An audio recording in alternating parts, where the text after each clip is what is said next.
This is a studying stream on temperance. I'm going to read an article from Wikipedia and discuss temperance for probably an hour. So my goal is to understand the concept, and I'd like to think aloud while reading the article and see what kind of thoughts will come to my mind. All right, so temperance.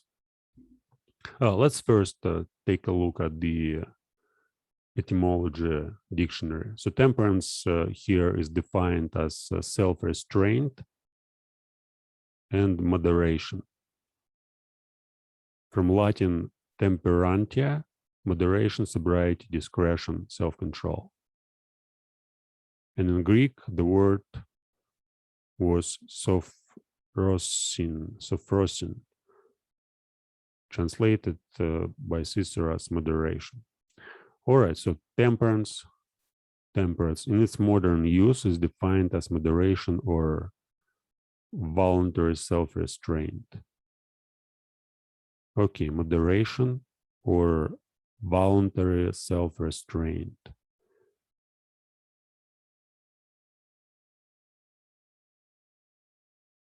Or what is moderation? Well, it's voluntary self-restraint. You have certain desires or passions, or you may be addicted to particular things which you would like to do or eat or see. And self-restraint or moderation means that you control your passions by applying reason or language. All right, so it is typically described in terms of what an individual voluntarily refrains from doing. So maybe all sorts of activities. It also may be all sorts of things. Once again, food, sex, playing video games. Or playing video games is an activity, and sex is also an activity. But food, food is not an activity, right? So food, like eating, is an activity, but food itself, if you restrain yourself from particular type of food, you can say that you restrain a particular type of behavior, right? You still continue to eat something. So it's typically described in terms of what an individual voluntarily refrains from doing. But here, it's like refrains from doing. There are certain types of activities, and we may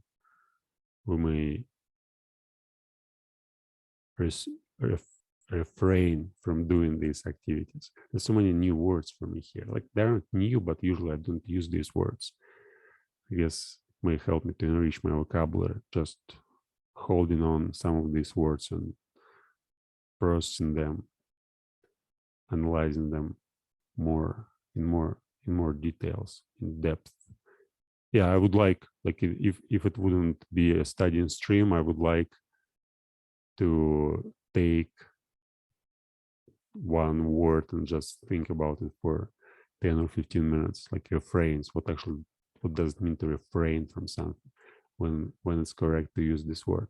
But anyway, this includes restraint from revenge by practicing non-violence and forgiveness, restraint from arrogance by practicing humility and modesty, restraint from excess such as extravagant luxury or splurging.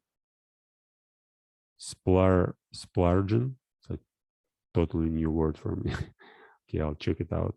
And restraint from rage or craving by practicing calmness and self-control. Yeah, now it makes much more sense. So in my view, I held an idea that restraint usually applies only to some types of behaviors, which are, again, food, eating, drinking, playing video games, smoking, talking too much. But now there's, I'd like to consider it further, but let me just check out the word, what it means. Spurgeon, splurge, splurge, spur, splurge, splurge, spur. I don't hear L here. splurge, Spur, spurge, splurge, spurge. But here it's spell. And so hard to spend more money than you can usually afford. splurge, Splurge, splurge. splurge, splurge, Well, okay, let's not pronounce L here. Spurge, spurge, splurge, spurge, spurge, splurge, spurge. Okay, spurge. Once again, this includes restraint from revenge by practicing nonviolence and forgiveness. Okay, restraint from revenge by practicing nonviolence and forgiveness.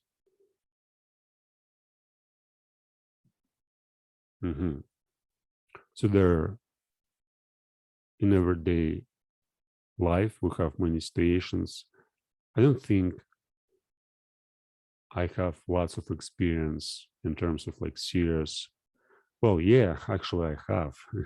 Now I see it. So revenge from, yeah, but it's very far from now in my past. That includes restraint from revenge and practicing nonviolence and forgiveness. Yeah, oftentimes we see that certain acts of other people may make us feel really angry, and we may revenge, or we may respond in the same way as people treat us or as they do something to us, but also maybe non-violence and forgiveness. So you say, no, I'm not going to do the same thing. I'm going to take it. Yeah, and this in philosophy, for example, when Nietzsche was writing about it, I remember like this idea of non-violence and forgiveness. It's actually promoting slave morality, since if you like for slaves, it was since they couldn't. It was genealogy of morality. So if you can't revenge, you create an ideal of non-violence and forgiveness. You basically say, oh, this is the right way of doing things. So if somebody slaps you on one cheek, just not show, it's like I don't have vocabulary for that, damn it. So if somebody slaps you in one cheek, you just turn another cheek. And this is nonviolence and forgiveness. But I wouldn't say that I agree with this 100%. So sometimes, of course, it's necessary to fight back. If it depends on the situation. But again, it's like this includes restraint from revenge and practicing nonviolence and forgiveness. But temperance, I guess the meaning here is like restraint from revenge. Doesn't mean actually to allow everybody make advantage of you, or bully you, or kick you, or punch you. No, it's even if you want to take revenge, you still have to be able to control it. So it's not automatic behavior. So when somebody offends you, you do not act spontaneously. You think first, and then if you see that you're able to control your desire, let's say, to revenge or to fight back, yeah, you may analyze it if it's an appropriate situation. It makes sense to fight back. Yeah, it's about practice. So it's more like first you understand it, how it works. You understand, okay, there are certain situations. What kind of situation? Somebody says something unpleasant to you or makes fun of you. So you may notice that there's a desire to say something back, or you may, like, if this desire is right, and if you see that it makes sense to do that, if it's necessary, you may say something back. But again, the point is you have to be aware what you're doing. Like temperance implies awareness. So if you're doing it with awareness, if you understand that this is necessary, it's okay. And if you're doing it reactively, when somebody again does something to you and you can't control yourself and you automatically do something terrible to this person, you have no temperance. Let's say. And it's a powerful thing. I mean, really, just in our daily life, I like to consider this not by analyzing some examples which are present in day-to-day life, but day-to-day life, but to apply to my thoughts. So in my thoughts, for example, in my behavior, I often find that my conscious attacks certain. For example, now I'm doing speech. I'm trying to talk about temperance, and my goal is to understand it. And I see if I make mistakes, if I can't say something meaningful, if I'm getting lost, my conscious becomes aggressive and brings lots of negative emotions there, and all these emotions may, if I learn to control them, I can apply them for better understanding, for developing certain ideas. If I can't control them, it makes me weak, and it basically ruins everything what I'm trying to do. So restraint from revenge. Like I have to control my conscious to restrain it from. No, it's not revenge actually here. Anyway, so it's brainstorming. Let's go on. Revenge by practicing nonviolence and forgiveness. Yeah, I guess we may use it at the conversation. Just take this example of temperance, how temperance helps us. Again, what is temperance? Yes, some quality. First, you become aware that there is a thing, such a thing as temperance. Then you see how it works in real life situations, and then you try to enhance this thing which helps you to control your passions, your emotions. If you weren't able to control it, you analyze every time when there's something like that occurs, you analyze it afterwards. So if you got carried away by a situation, you just get back, then think about it and try to replay the situation in your mind. Try to imagine how will you act differently if you had an opportunity to repeat the same situation. Okay, restraint from arrogance by practicing humility and modesty. Yeah, also makes a lot of sense. So this is, I guess I like it, this humility and modesty. I often talk about myself in terms of, oh, I'm so great. I didn't study philosophy so much and I know so many things, and I develop my virtues and I can write every day and I have a long story, and that's so fascinating, and I'm doing so many things, and I'm able to restrain from so many things. I was able to restrain from all sorts of bad habits, and it creates some kind of pride. And often I would say that I can control it much more when I have conversations with people. So when I talk to people, it's much better than if I record videos. In videos, when I have a self-talk, when there's nobody, and I basically feel as if I were talking to myself and simply learning or thinking in my thoughts, I allow myself to be arrogant much more than I do when I have conversations with other people. And by arrogance, again, it's like my thoughts, I basically see myself as the center of the universe. And I am aware that it's kind of silly, but still there's very little I can do, since otherwise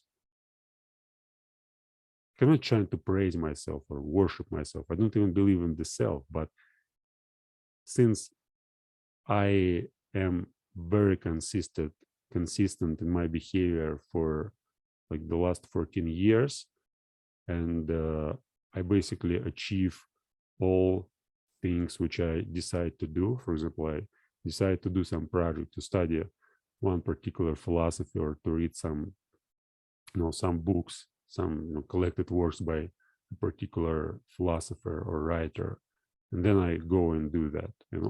I'm always successful in that, and then I see that other people, almost nobody can do the same. I decide to watch a course of lectures, and I watch it in a few months, like 60 lectures. And then I ask somebody to watch a course of lectures. Well, again, it depends on if somebody wants to do the same, of course they can do that. But when you force somebody to do certain things, it is harder. Yeah, I guess this is one of the whatever. So okay, restrain from arrogance by practicing humility and modesty. And here again we have, is it like, should you really, I guess humility and modesty, like if we use these terms in a sense where we try to say that we are not as great as we are, or we are not as smart as we are, or we are not as whatever strong, powerful as we are. In this sense, it may be like, I don't think it's virtue. For Aristotle, for example, from Aristotle, it's definitely the vice of the deficiency. So it's, if you say something about yourself, trying to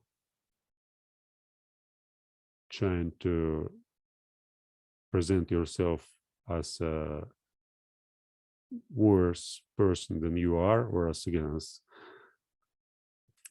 it's if you, for example, humility and modesty, they, in modern language and modern discourse, they often described as a sort of self so it's not, you're not saying the truth. Let's suppose you believe that you are a great philosopher. Let's say you believe that you are a great philosopher, and you have like 10 years or 15 years or 20 years or 30 years of experience to back it up. You might say, like, I've been studying philosophy for like 50 years, and you may say, and I know a lot about philosophy, I am a wise man, let's say. Yeah, and it sounds very arrogant, right? But what you actually say, it depends on whom you talk to. Since if your goal is to make others to listen to you, and you want them to understand that you are not just a person who, who knows nothing about philosophy, it's better for you to say what you were doing, and if you say about yourself, I'm smart or I'm wise, why can't you say that? Simply because it's arrogant? Okay, because it's virtue. Like, it's not virtuous. Virtuous is to be humble and modest. And there's an inclination towards the deficiency here. So it's better to be truthful. But also it depends on the situation. Of course, we can't say that it's always right to praise yourself. Of course, if you praise yourself in front of somebody who is very like weak or who can't really appreciate what what you've done or can judge it correctly, makes very little sense. So for me, I would say I've been studying English for 4 years, for 4.5 years, in a very intense manner. So for the last 4.5 years, for me, English was the main motivation, like the main goal. And I was studying it for 10 hours every day, sometimes more, sometimes less, but on average, it was 10 hours a day. And I learned, I shifted my mind from my native language to English. I don't use my native language at all, very, very, very rarely. And yeah, I must say I'm an expert in English simply because I was studying it and I have so much experience. And I wrote lots of stuff. I recorded thousands of, like, okay, not thousands, hundreds of videos. I had thousands of hours of practicing, and I've read so many books. And I may, like, in some situations, I may emphasize it in a speech just to give somebody else clear, like, not clear, but anyway, so you know, I'm saying, yeah, I've studied English for so much time, but still I can't make up, like, I can't say anything without making mistakes. Well, yeah, sure, but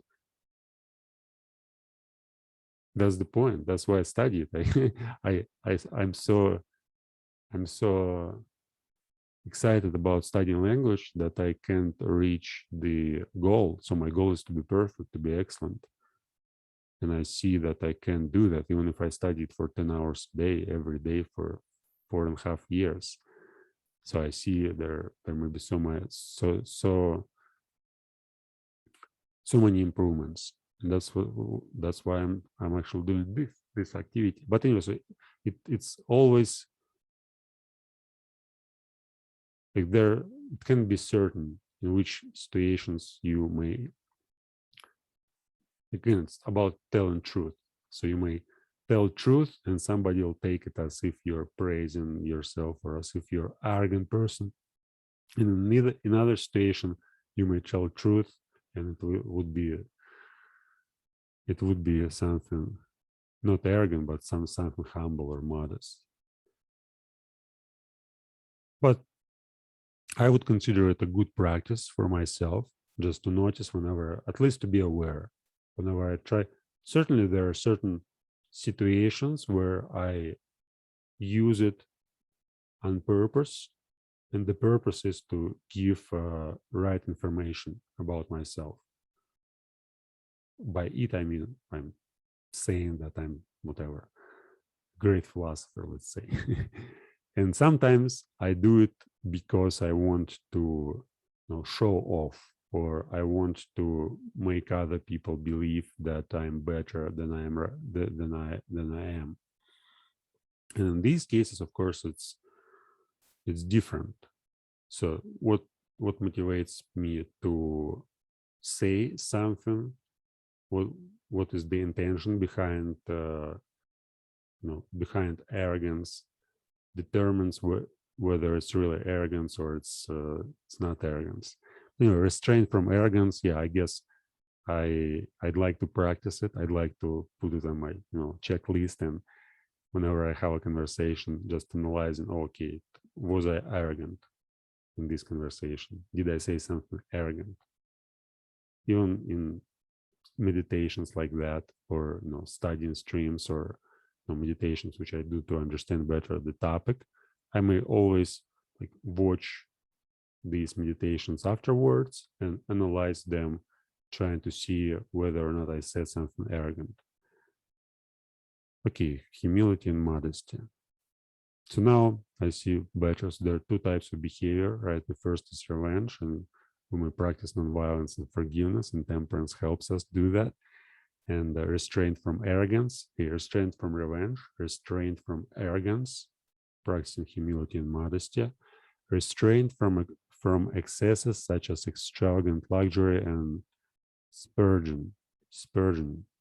Okay, I wouldn't say spurgeon, just luxury and what was the word?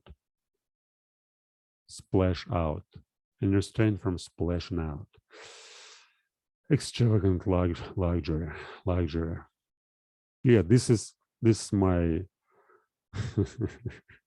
here I guess I'm extraordinarily virtuous, and this is this is certainly sounds arrogant, but I would say that restraint from excesses such as extravagant luxury and spurgeon, for me I'm on the opposite pole. So I don't spend money since I don't have money. So I don't buy anything. I wear clothes which I was wearing decades ago. So for example, I have just one jacket, and this jacket, like winter jacket, I mean, I have few of them, but one which I wear for the past 10 years, and I don't buy it. Doesn't bother me. I guess I'll wear it for the next 10 years, and that's okay. Just one jacket. That's cool. And excesses, yeah, extravagant luxury. I basically live kind of stoic way, and yeah, I don't need anything. Like for me, I don't need new things. I don't buy anything. I'm very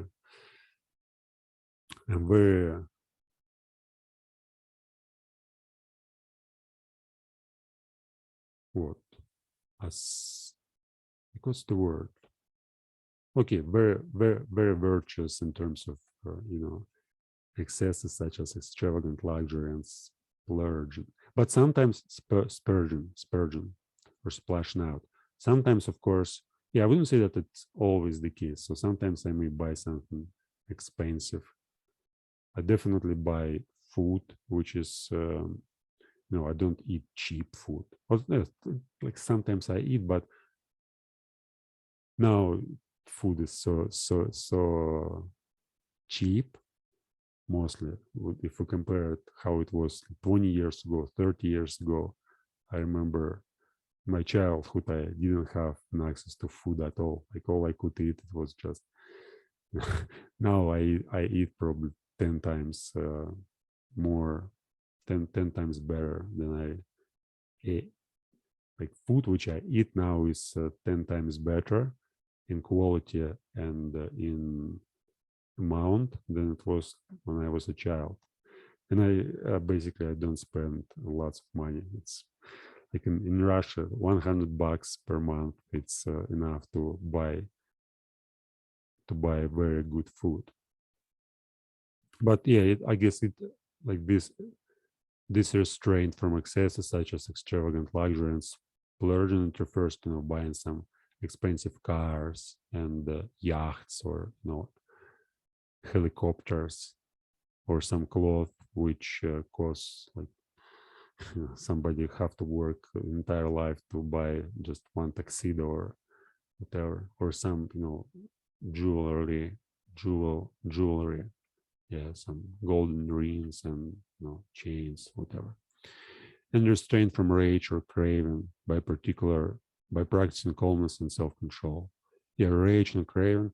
I see it like in my opinion,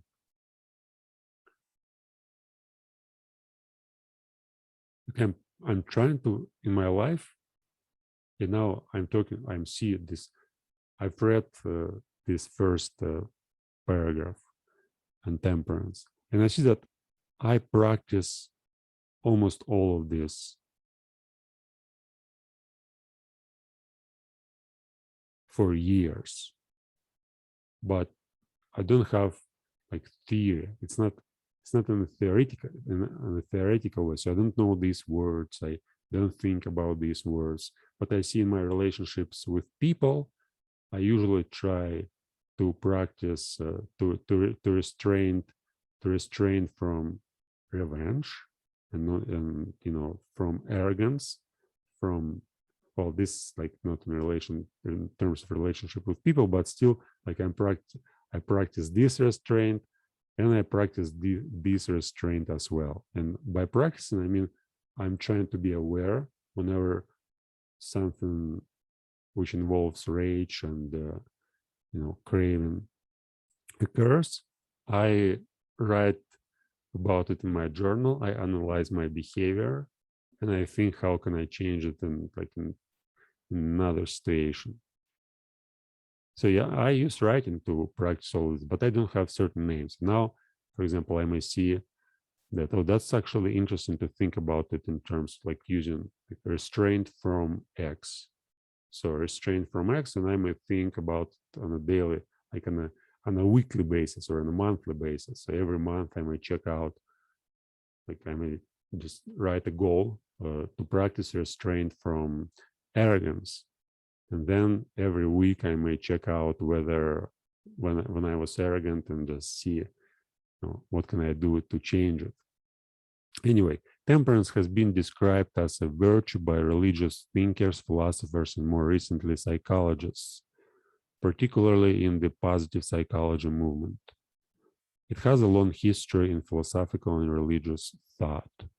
In classical iconography, the virtue is often depicted as a woman holding two vessels, transferring water from one to another.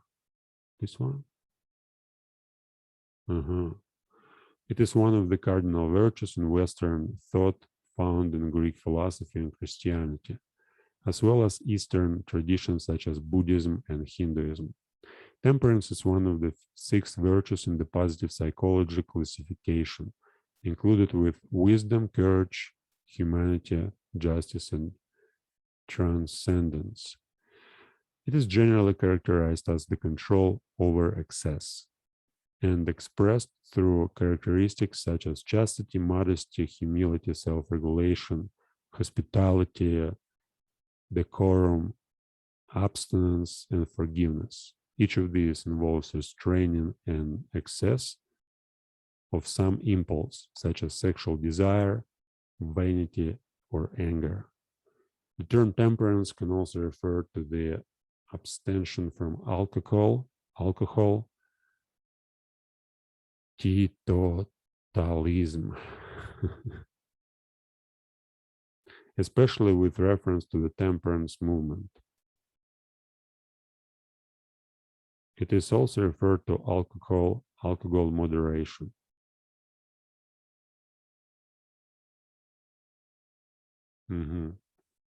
Okay.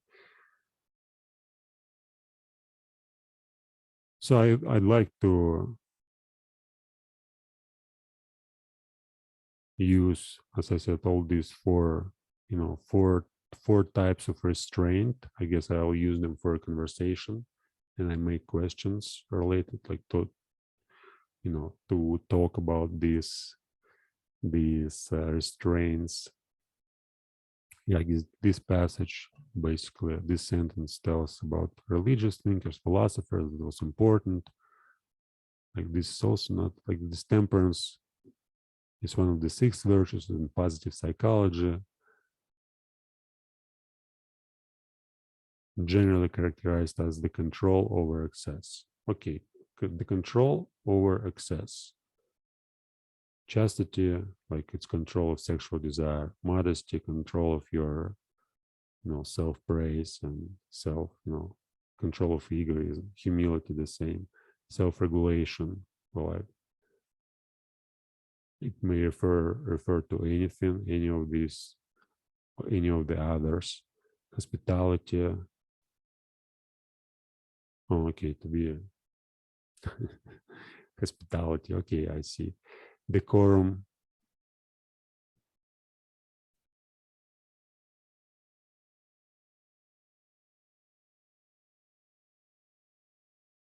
Decorum, basically a lot of like in our speech and thinking again. Should it be precise thinking, or there must be some rhetorical devices? And when we use rhetorical devices, when we add some beautiful phrases on purpose to make people, trust us, or to make people believe in what we're saying, or admire us, or to make them feel certain emotions. If there's too much of it, like, in poetry, for example, it's one of the greatest vice, I would say, to add so many phrases and just words which look beautiful, but there's no, just no. For example, when I was practicing poetry in Russian, I used some examples, and sometimes I exaggerated, but mostly I tried to practice poetry not in terms of describing something in a beautiful way, but in terms of like taking a situation and describing it in a poetic way. So finding rhymes, and sometimes I used humor much more than just decoration. So for me, it was like some absurdity to take some statement and turn it upside down and see how it will look, and then find some rhymes to maybe to whatever. Okay, so this one, yeah, I guess this sentence is, I would write it down to analyze temperance, like the analysis of every of these concepts may make sense. Okay, let's just few more. Like, I don't want to make a long study in stream. I guess this is already enough. So if now I just organize this information in forms of questions, I'll have enough questions to build a conversation. And now I already see that I already understand temperance to the degree which I wanted to understand. So there's actually understanding it. To understand temperance, I guess it requires practice. So just speaking about it, it helps to focus one's attention. And when you can focus your attention, then your goal is just to go and practice it, to see when you behave, when your behavior is uncontrollable, whether or not you can control your behavior. Probably sometimes even placing yourself in certain situations where you can practice temperance, like talking to fools, or going to some public places and doing something. But mostly it's about interactions with people, but also thinking. So just doing meditations, being aware of one's thoughts, that's might be very powerful. Just talking for half an hour, taking some subject and seeing where your thoughts will lead you, and then analyzing them in terms of analyzing how much arrogant you were, how much anger you expressed in your speech, or how much decorum you tried to use, right? So you may you may talk about something, and I, for example, for me, yeah, I definitely see it now. There are some YouTubers came to my mind, and I watch many YouTube videos, and I see that I hate when people try to decorate their speech so much.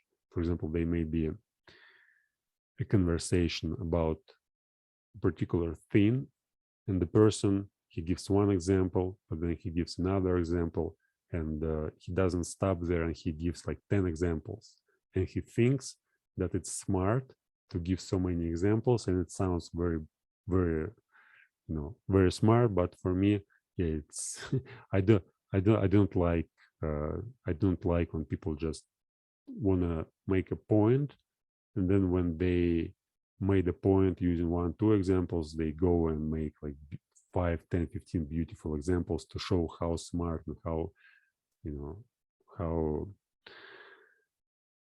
well educated they are, and how whatever. Okay, let's read like history. Sophronia.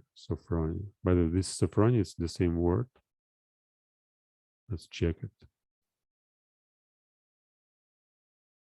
Sophrone. Sophrosina.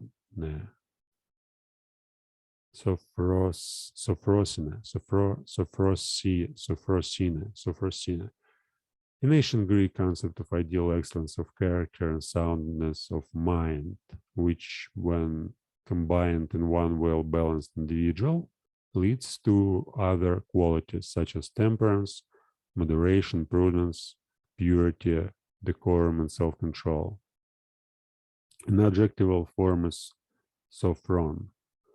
It is similar to concepts of Chongyong, Chinese of Confucianism, and Sattva of Indian thought.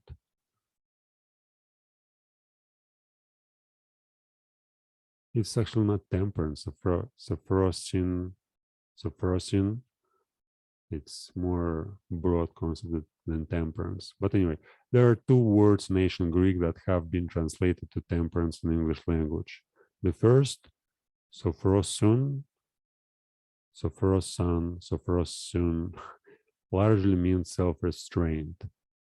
The other, enkrateia. Enkrateia was a word coined during the time of Aristotle to mean control over oneself or self-discipline. Enkrateia appears 3 times in the King James Bible, where it was translated as temperance.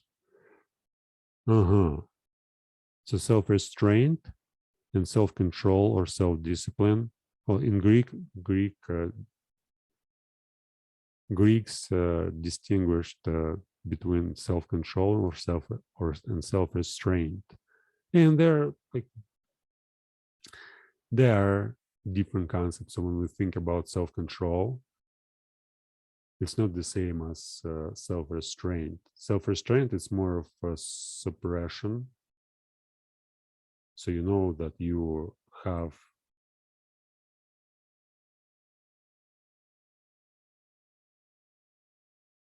an excess of something, or you want something more than necessary, and you decide to restrain from the thing because it may help you, with your life. And this is self-restraint. You try to avoid certain thing and not interact with it at all. But self-control and self-discipline, it's more of like when you really interact with the thing. So you have to be aware of your behavior and your thoughts at the moment. So you may practice self-restraint by simply excluding all things which you don't like to have in your life, from basically creating walls over your personality and not allowing yourself to have or to experience those things. Whereas self-discipline, it's when you experience certain things, you are aware of what you're doing, and you learn to control your emotions. You learn to control your reactions to particular stimuli. And it's definitely it's definitely different. Sounds terrible. And yeah, I'm aware that one of the things which I'd like to restrain from is self-criticism, since it looks very stupid and it bothers me. But yeah, I'll probably be able to do that in next 5 years, when I'll enjoy everything I say, and I'll not be ashamed or confused by my inability to express a particular thought. Appears here, King James Bible. In modern, the two distinctions. So sophrosine,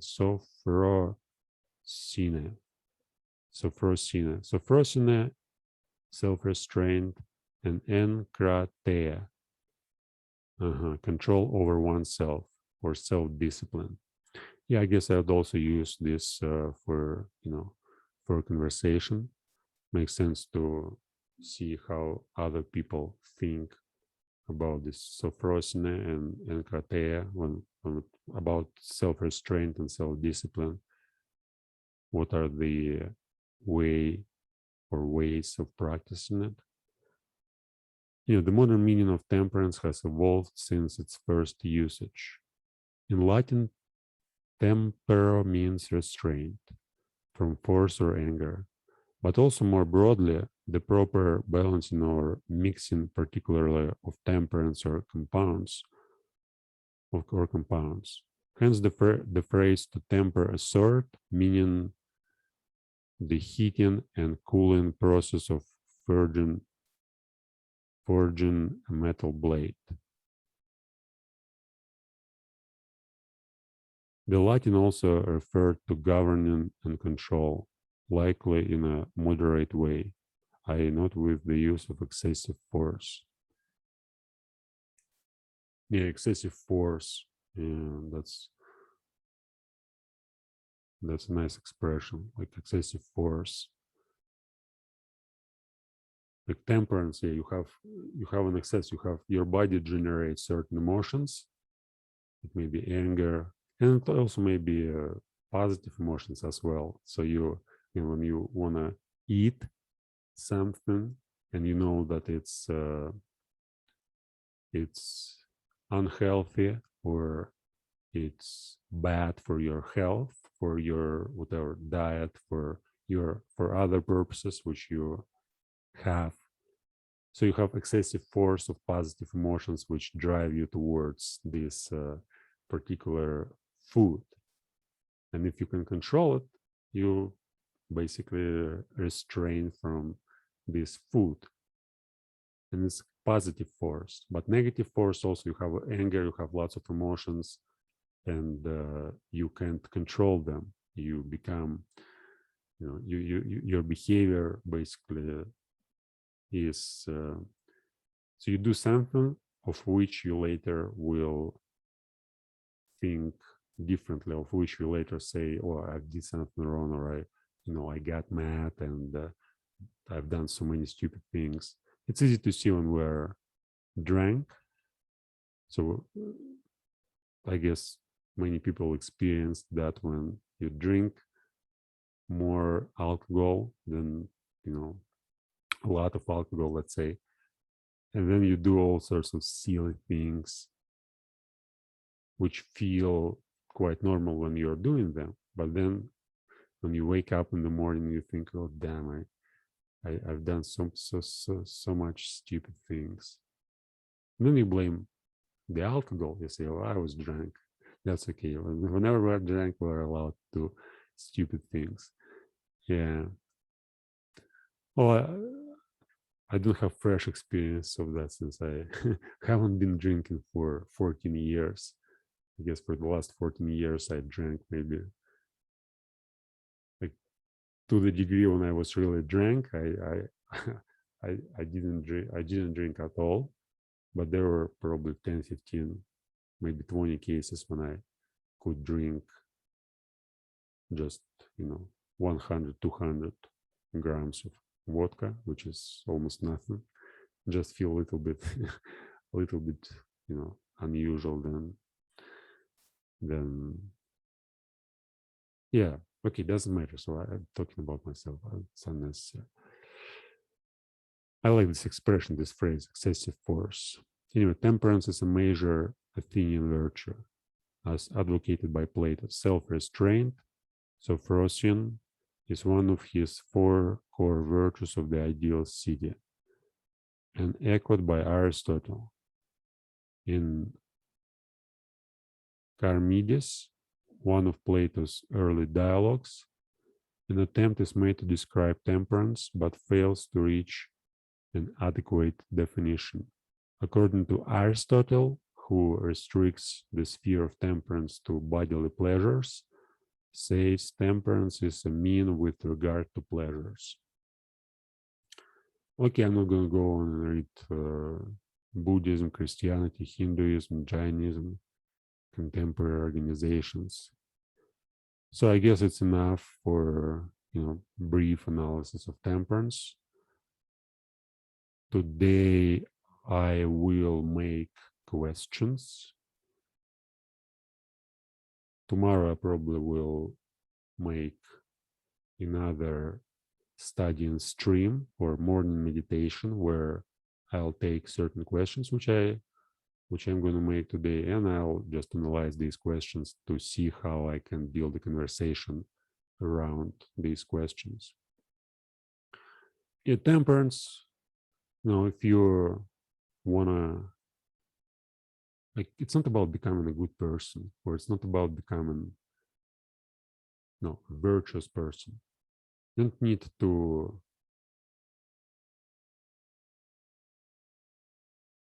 think about in these terms.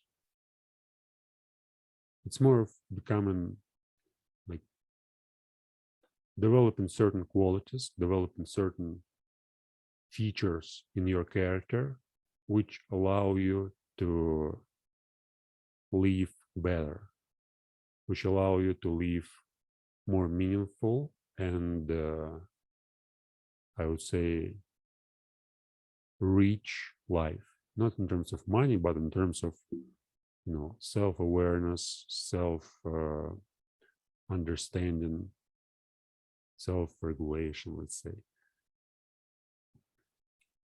Maybe powerful if you use it correctly. You will see that just one idea, one particular idea, temperance. Think about your life, how it may change if you simply allow this idea of temperance to get in your mind and grow there over years.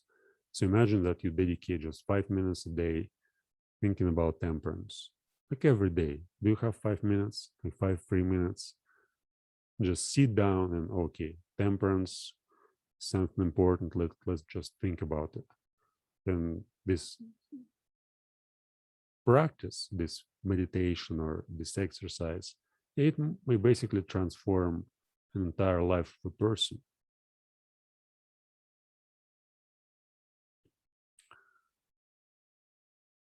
Why it's so hard? Why it's so hard to be virtuous, let's say, to practice all these virtues? Why people don't talk about them? Is it because it's unpopular nowadays? Is it because we're weak and can't really become virtuous? I don't think it's about becoming virtuous, just about, well, it's not, no, it's exactly, it's about becoming virtuous, but no, there's no top, there's no point. According to Aristotle, for example, temperance, you could develop it as a trait, and then it's forever with you. And when you master it, you basically found the mean, the golden mean between pleasure, right? So excess of pleasure, deficiency of pleasure. But as I understand it, it seems that it's infinite. So you may practice temperance for the rest of your life, and you won't be able to get to the point when you will say, now I am perfect at my temperance. I know exactly how much I need X, Y, Z, and I get exactly how much I need. I don't get more, I don't get less. I know all of that, and this is like wisdom. I'm a wise person. There always may be improvements, since you may reach, let's say, the top restraining yourself from revenge. And you may be a very non-violent person, like Leo Tolstoy, for example. You may convince yourself that you're a very good person because you practice non-violence, and you may preach non-violence and dedicate decades to preaching non-violence and be a master of it. But at the same time, you may be not a master of arrogance, and you may talk about yourself as if you were very wise person simply because you practiced non-violence and you achieved something there. But again, arrogance, you will be like you'll need temperance to reduce your arrogance, and then there will be maybe an extravagant luxury, or there may be rage. You won't be able to control your rage, or all other emotions. Think about how many emotions there are, and how many of them control you instead of you controlling them. And even controlling your temperance. So it makes sense that even if you're virtuous and you've reached the point where everything is perfect, you do not experience anything which may be described as uncontrollable behavior or whatever. Still, like, controlling your temperance, sometimes you need probably an excess of something, but you convinced yourself that you're a virtuous person and you can do that. Like, sometimes I need to play video games just to relax from excessive studyings, but for me it feels as if no video games. I want to get rid of them completely. Instead of playing video games, I may just lie in bed and meditate for an hour, 2 hours, 3 hours, whatever, 20 hours, to go for a walk. Anyway, I think that's enough for today. Yeah, see you next time.